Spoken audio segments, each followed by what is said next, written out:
lakini kitu kimoja ambacho kimenifanya mimi nifanye jambo hili ni kwamba sina mchango mwingine katika taifa langu. Kwa kweli huu ndio mchango wangu mimi katika taifa hili. Watu wengi wamechangia vitu vingi tu kwa elimu zao walizonazo, lakini kwa mimi elimu yangu nao ni duni, na nimeona kwamba katika jambo hili mimi nitachangia sana katika maisha, kuokoa maisha na ulemavu na matibabu, gharama za matibabu serikalini. Sababu serikali inatumia gharama kubwa sana katika matibabu, watu wanapoumia, watu wanapovunjika.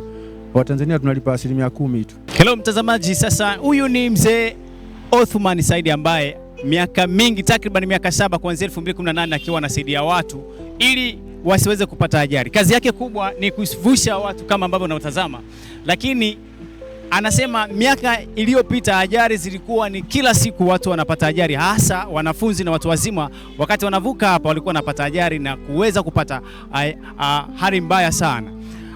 Amesema katika kazi yake tangia miaka hiyo mpaka sasa hivi bado hajaweza kupata msaada wowote ule kutoka serikalini, kwa sababu hali yake imebaki kuwa hivi. Pengine ni kwa sababu ya miaka yake kusogea, kwa sababu amesema baada ya watu kutambua mchango wake, serikali ilitaka kuingilia, lakini wakajua kwamba umri wake ni mkubwa sana.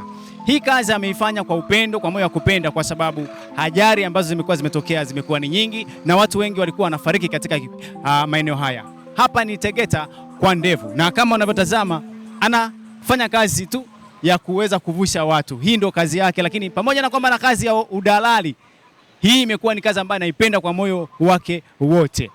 Mzee Saif anategemea Watanzania ambao wana moyo wa upendo kuweza kumsaidia, lakini pia kuweza kuingiza kipato chake cha kila siku. Mimi ni Jackson Wilson na mtaalamu wa kamera ni. Habari za kazi baba? Salama kabisa.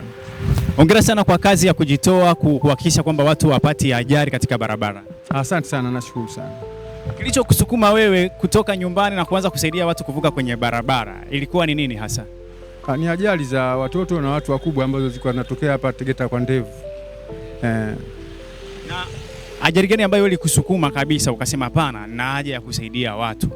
Kuna ajali zilikuwa zinatokea nyingi, lakini sikumbuki kama ni 2015, 16 zilikuwa zinatokea ajali nyingi sana. Sasa nikaona kwamba hapa mimi lazima nisaidie katika kuokoa maisha ya watu wakubwa pamoja na wanafunzi wanaokwenda shule. Hususan wanafunzi na watu wakubwa wanaovuka hapa. Sasa msukumo wewe kuacha kazi zako kuanzia mwaka 2018 Jacqueline, unawezaje, yani kilichokusukuma kabisa ukasema hapana? Kwa sababu tunategemea kwamba ulikuwa na kazi unafanya, na msukumo wako wa ndani ulitokana na nini? Ile kazi nilikuwa naifanya na naendelea nayo kuifanya mpaka sasa hivi. Naendelea kuifanya mpaka sasa hivi, lakini kitu kimoja ambacho kimenifanya mimi nifanye jambo hili ni kwamba sina mchango mwingine katika taifa langu. Kwa kweli huu ndio mchango wangu mimi katika taifa hili. Watu wengi wamechangia vitu vingi tu kwa elimu zao walizonazo, lakini kwa mimi elimu yangu nao ni duni, na nimeona kwamba katika jambo hili mimi nitachangia sana katika maisha, kuokoa maisha na ulemavu na matibabu, gharama za matibabu serikalini. Sababu serikali inatumia gharama kubwa sana katika matibabu, watu wanapoumia, watu wanapovunjika. Watanzania tunalipa 10% tu. Lakini sasa hii nimeona bora niokoe hii jambo na maisha ya watu vipi niokoe. Kwa kweli nashukuru Mwenyezi Mungu ananisaidia. Toka mwaka ule ilitokea ajali moja tu mwaka jana, lakini kwa kweli nimesikitisha sana. Ajali ilikuwa ambayo sio ya kutarajiwa. Lakini kwa sasa hivi pako vizuri.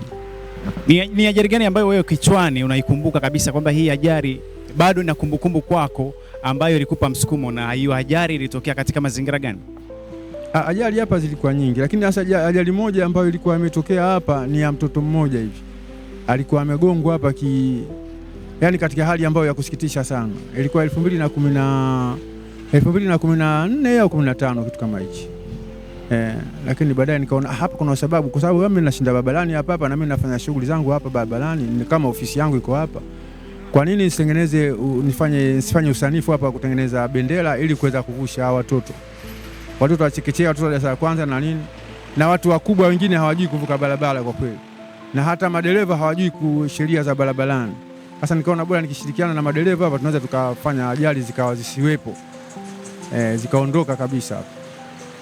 Sasa unawezaje baba, wewe unawezaje kuhimili, kwa sababu tunategemea asubuhi utaingia kama baba kwenye kazi zako, lakini pia baadaye ili kupeleka chakula nyumbani. Hii kazi haikuathiri wewe kuingiza kipato chako? Hii kazi hainiathiri mimi kwa sababu hata hao wateja wangu wanaonipigia simu wananikuta hapa barabarani na mimi nawapa maelekezo niko barabarani hapa.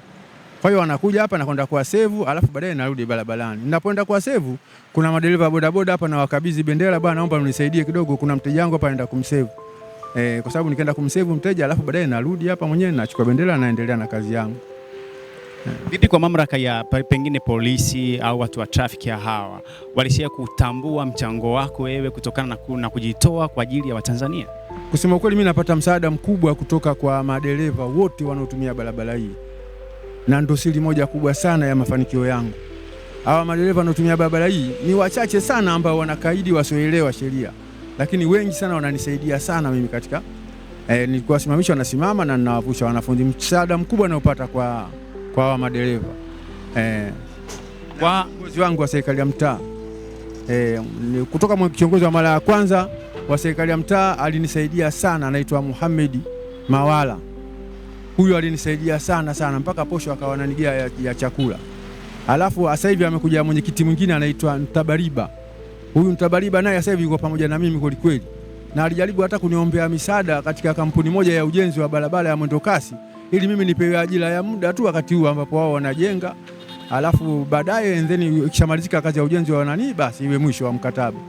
Lakini hii kampuni ilikataa kabisa, ilisema kwamba umri wangu mimi sasa hivi hautoshi kabisa kuwa mwajiriwa wa kampuni hiyo kwa muda, kibarua cha muda kwa haiwezekani. Kwa hiyo alikataa kabisa. Vipi kwa hawa polisi ambao wanasimamia usalama barabarani? Walishai kutambua mchango wako na kukufuata wewe ili waone namna ya kukusaidia aidha vitendea kazi uweze kuvitumia, kwa sababu unapovusha watu wewe peke yako hauna vitu pengine ambavyo ni rasmi sana. Kwa kweli polisi wamenigia bango, jeshi la polisi limenigia bango pamoja na reflector hii nilioivaa. Reflector hii ni ya jeshi la polisi, wizara ya mambo ya ndani. Na bango lile ninalo nyumbani. Ingawa nalitumiaga siku moja tu. Lakini bango nalo pale linaloonyesha watoto wanavuka, ambao ndio naonyesha pale. Na isitoshe kwamba huyu mkuu wa kituo sasa hivi wa Tegeta kwa kweli ananisaidia sana, yuko pamoja na mimi. Kabisa wakati wote. Changamoto gani wewe unaipitia wakati unafanya hii shughuli? Pengine ni huduma ambayo unafanya. Changamoto gani kutoka kwa hii kazi yako? Hii changamoto hapa ziko nyingi sana. Kwa mfano kuna baadhi ya madereva hawaelewi kabisa sheria za barabarani. Na hilo ndio tatizo lingine kubwa sana. Mtu anaona lile bango pale la zebra lakini haelewi, anaona lile bango limewekwa kama furniture tu, lakini alimuhusu yeye. Kwa hiyo anataka apitishe pale katikati ya wanafunzi, wakati mwingine na bodaboda, hata gari wakati mwingine mtu anagoma kusimama kwa sababu amepata leseni lakini kwa kweli hakusomea udrive. Madriver wetu wengi sana wana leseni lakini hawana certificate za kusomea. Tatizo ndio linakuwa hapo. Hawakusomea udriver, hawajui sheria za barabarani inasemaje. Hiyo ndio changamoto kubwa sana, lakini naomba serikali isaidie sana katika masuala ya elimu ya madriver. Madriver wao wamesomea, wao wana vyeti vyao, wao wafanya mitihani wafaulu. Wakishafaulu tayari, alafu wakija hapa barabarani wanakuwa then wanajua kwamba hii alama ya sheria za barabarani, alama hii ya zebra inasemaje. Tutakuwa hatugombani. Tutakuwa hatugombani. Umeniambia mara kwanza kwamba ulisha kupata ajali wakati unafanya hii shughuli. Hii ajali ilitokeaje? Hii ajali ilipatikana 2021 hii. Kuna bodaboda mmoja alinibia site, yeye ametokea site nyingine akawa anaelekea Bagamoyo. Yaani kapitia upande huu ambao wa kuelekea Kariakoo, yeye akapitia Bagamoyo. Kwa hiyo mimi nilikuwa nimefanya marking upande wa kulia huku, kuja kuingiza mguu barabarani akanivunja hapa kwa kweli. Kwa hiyo nikaenda Muhimbili nikapata matibabu pale. Ilikuwa tarehe 31 ile 2021. Na aliyekusaidia sasa kupata hayo matibabu, serikali ilikusaidia kidogo au wewe ulifanya? Hapana, ile matibabu nijigharimia mimi mwenyewe, na serikali kama kawaida yake. Ile 90% walitoa na mimi nimetoa 10% tu. Muhimbili pale ukifika 10% tu ndio ambayo sisi tunalipa. Kama wazee. Kama kawaida tu, mteja yoyote pale anasaidiwa 90%. 10% ndio anayolipa yeye pale. Kwa kweli mimi nilikuwa nimepata matibabu kwa namna hiyo. Watu wamepokeaje hii kazi ambayo unaifanya? Hii kazi watu wengine kwa kweli wanaifurahia sana, lakini hata baadhi ya wazazi wa wale watoto hawaitambui hii kazi nimefanya mimi. Huo ndio ukweli kabisa. Ndio maana mimi napata shida hapa. Kwa sababu hata wale wazazi wenyewe watoto wao ambao wanawavusha. Kwa sababu hapo watoto zaidi ya 1000 hapa ambao mimi nawavusha kwa siku. Kwa siku ambao nawavusha hapa. Kwenda na kurudi inakuwa kama 2000. Kwa hiyo watoto 1000 wanasoma katika shule 3 za msingi ambazo shule 4 za msingi ambazo ziko huku upande wa Tegeta. Ule upande wa Wazo kule hawajapata shule za msingi. Kwa shule za msingi zote ziko mtaa huu wa Tegeta. Maana ule upande wa pili kule wa barabara ni mtaa wa Wazo. Sasa Rais wa Jamhuri ya Muungano wa Tanzania alifika siku moja pale akasimamisha gari tukaongea naye, na mbunge wetu Gwajima alikuwepo pale.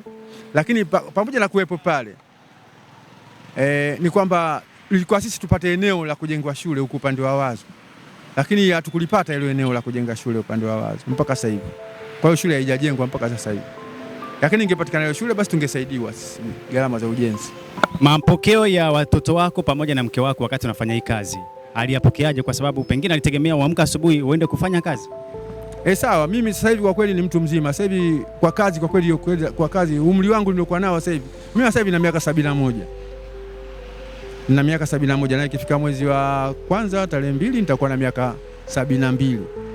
Kwa hiyo kampuni hivi vingine visioelewa masuala ya kazi na nini vinanikataa mimi. Lakini mimi naweza kuchapa kazi kuliko kijana wenye miaka 20. Huo ndio kweli kabisa. Na mtu akitaka kushuhudia aje pale kazini tarehe 14 mwezi wa kwanza. Aje aone ninakabidhiwa watoto wapya sasa na wale wengine wa zamani, alafu aje aone kazi yangu pale. Tena pale vizuri sana angekuwa amekuja kama kwenye saa 1 ya asubuhi.